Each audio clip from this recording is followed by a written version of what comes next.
அனைத்து தமிழ் நெஞ்சங்களுக்கும் ரசிருசி அறுசுவையின் அன்பான வணக்கங்கள். இன்னைக்கான உங்களுடைய மோட்டிவேஷனல் லைன் என்னன்னா, துன்பம் நம்மை சூழ்ந்த போதும் மேகம் கலைந்த வானமாய் தெளிவாகவே இருப்போம். இன்னைக்கு நம்ம சேனல்ல பார்க்க போற ரெசிபி ஆம்பூர் மட்டன் பிரியாணிங்க. மட்டன் பிரியாணி சாப்பிடணும் அப்படின்னா ஆம்பூர் போய் தான் சாப்பிடணும் அப்படின்னு இல்லைங்க, நம்ம வீட்லயே சூப்பரா ஆம்பூர் மட்டன் பிரியாணி செஞ்சிடலாம். வாங்க எப்படி செய்யலான்றத பார்க்கலாம். மட்டன் பிரியாணி செய்யறதுக்கு நான் சீரக சம்பா ரைஸ் எடுத்திருக்கேன். ஆம்பூரோட ஸ்பெஷலே இந்த ரைஸ் தாங்க. 3 கப் போல அரிசி எடுத்துட்டு நல்லா வாஷ் பண்ணிட்டு ஒரு 1/2 அன் ஹவர் ஊற வச்சு எடுத்துக்கோங்க.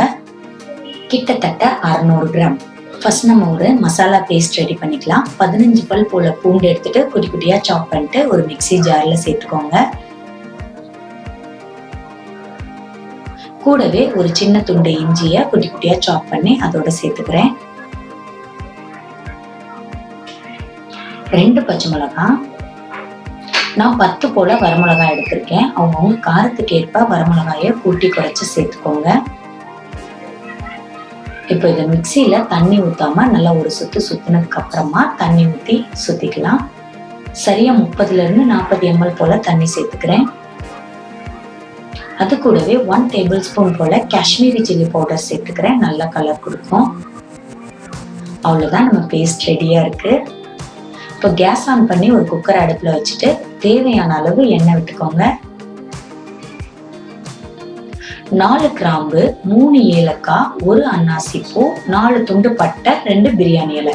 இப்போ இது எல்லாத்தையுமே ஒன்னொன்னா சேர்த்துடலாம். கூடவே கொஞ்சமா நறுக்குன புதினா இலை, நறுக்குன கொத்தமல்லி இலை, 4 போல பெரிய வெங்காயத்தை நேரா நறுக்கியிருக்கேன். இப்போ இதையும் இதோட சேர்த்துக்கலாம். வெங்காயம் நல்லா வதங்கட்டும். சாதம் வடிக்கிறதுக்கு தண்ணி வச்சிடலாம். 1 கப் ரைஸ்னா 4 மடங்கு தண்ணி வச்சுக்கோங்க. 1:4 சரியா இருக்கும். இப்போ வெங்காயம் நல்லா வதங்கிருச்சுங்க, பொன்னிறமா வதங்கிருச்சு. நம்ம அரைச்சு வச்சிருந்த பேஸ்ட்டை இதோட சேர்த்துடலாம். சேர்த்துட்டு நல்லா வதக்கி விட்டுருங்க. கூடவே உப்பு தேவையான அளவு. 2 போல மீடியம் சைஸ் தக்காளி எடுத்து அதை மிக்சியில நல்லா அரைச்சு எடுத்துட்டு அதையும் இதோட சேர்த்துடலாம். தக்காளி நல்லா வதங்கட்டும். பாருங்க, அதுக்குள்ள தண்ணியும் கொதிச்சிருச்சு. நம்ம ஊற வச்சிருந்த அரிசியை இதோட சேர்த்துக்கலாம். சரியா ஒரு 70% வேக வச்சு எடுத்துக்கோங்க. உப்பு தேவையான அளவு. ஹை ஃப்ளேம்லயே வேக வச்சீங்க அப்படின்னா 5 இருந்து 6 நிமிஷத்துல சாதம் சூப்பரா ரெடி ஆயிருங்க. எனக்கு சரியா 6 நிமிஷம் ஆச்சு. இப்போ சாதத்தை நல்லா ஃபில்டர் பண்ணி எடுத்துக்கலாம். தக்காளி நல்லா எண்ணெய் பிரிஞ்சு வதங்கி வந்துருச்சு. கூடவே 1/2 கப் தயிர் சேர்த்துட்டு இதையும் நல்லா கலந்து விட்டுறலாம்.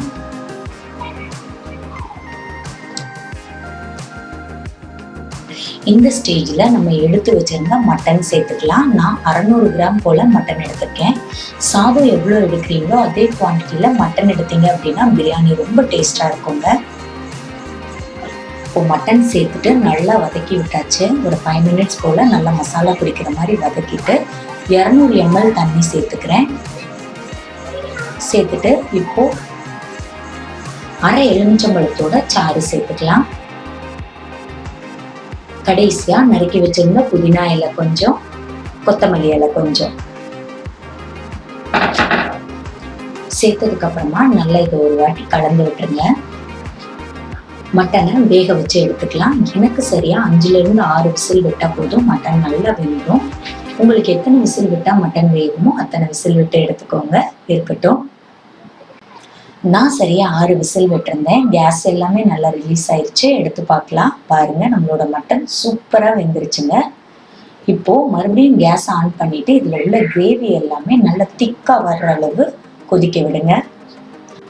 இதுதாங்க கன்சிஸ்டன்சி. நல்ல செமி கிரேவியா வர்ற வரையும் கொதிக்க வச்சு எடுத்தாச்சு. இப்போ நம்ம ஆற வச்சிருந்த சாதத்தை இதோட சேர்த்துக்கலாம். இந்த ஸ்டேஜ்ல உப்பு சேர்த்துக்கலாம். இப்போ இதை நல்லா கலந்து விட்டுறலாம். மேல எல்லாமே நல்லா கலந்ததுக்கு அப்புறமா அதை சரிசமப்படுத்திக்கோங்க. இந்த மாதிரி அவ்வளவுதாங்க. இந்த ஸ்டேஜ்ல நம்ம தம் கட்டுறதுக்காக தோசை தவா அடுப்புல வச்சிடலாம். கேஸை நல்லா ஹை ஃப்ளேம்லயே வச்சுக்கோங்க. இப்போதைக்கு கல் நல்லா சூடாகட்டும். பாருங்க, இந்த அளவு சூடா இருக்கணும். கேஸை லோ ஃப்ளேமில் வச்சுட்டு நம்ம ரெடி பண்ணி வச்சிருந்த பிரியாணியை இப்போ தம் வச்சிடலாம். இப்போ குக்கரை மூடிடலாம். மூடிட்டு சரியா 20 நிமிஷம் இது தம்லேயே இருக்கட்டும்.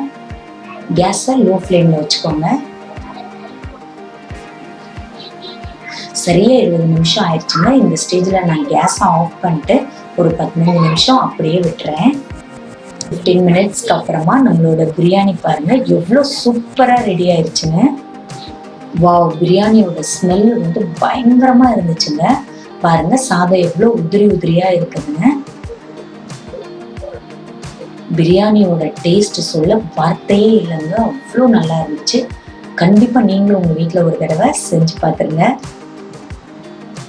இப்போ பிளேட்டுக்கு நம்ம பிரியாணியை மாத்திட்டு சாப்பிட ஆரம்பிச்சிடலாம். ஆம்பூர் மட்டன் பிரியாணியோட சைட் டிஷ்ஷா நான் இன்னைக்கு மட்டன் சால்னா தாங்க வச்சிருந்தேன். மட்டன் சால்னா எப்படி பண்றதுன்றதையும் அடுத்தடுத்து வர வீடியோல கண்டிப்பா உங்களுக்கு சொல்லித்தரேன். கூடவே ரைத்தா.